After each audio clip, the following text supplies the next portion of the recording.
So hello everyone, রীতিকথা রীতিতে তোমাদের সবাইকে ওয়েলকাম করে চলে আসলাম নতুন আর একটা ছোট্ট ভ্লগ নিয়ে। আজকে সকাল সকালে ভ্লগটা স্টার্ট করে দিলাম। তো সকালবেলা আমি রোজ যেটা করি সেটা হচ্ছে একটা মশার ধূপ কাটিয়ে হচ্ছে ড্রয়িং রুমে সোফার নিচে রেখে দিই। সকালে দিকটা করে প্রচুর ঘরে মশা ঢোকে সেজন্য।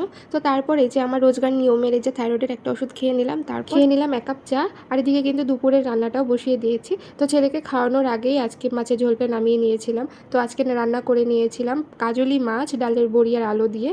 আর এদিকে বরকর্তা মশাই এই যে বসে পড়েছেন সকালের খাবার খেতে। তো আজকে সকালের খাবারে ছিল পরোটা, আচার আর হচ্ছে এই যে সবজি। তো এটা দিয়েই সকালে টিফিনটা করে নিচ্ছিল, তাও আবার কখন সেই 12টা বাজে। আর এদিকে কিন্তু আজকে আমি সকালে পান্তা ভাত খেয়ে নিয়েছিলাম। প্রায় কদিন ধরেই আমার পান্তা ভাতটা খুব বেশি খাওয়া হচ্ছে। আর এদিকে আজকে ছেলের জন্য রান্না করে নিয়েছিলাম শিঙি মাছ লাউ দিয়ে। তো ওর জন্য না সব রকম সবজি দিয়ে রান্না করি, এটা দেওয়া যায় না ওইটা দেওয়া যায় না, এরমভাবে না করে মোটামুটি সব সবজি মাছের মধ্যে দেওয়ার চেষ্টা করি। মাঝে মাঝে আমার যে কি হয়, অর্ধেক ভিডিও করি তো অর্ধেক করি না। তো মাছের ঝোলটা নামিয়েছি, নামানোর শেষে ভিডিও করতে ভুলে গেছি। আর এদিকে হচ্ছিল ডাল, তো আজকে মাসকলাইয়ের ডাল করেছিলাম আর এদিকে ভাত হচ্ছিল।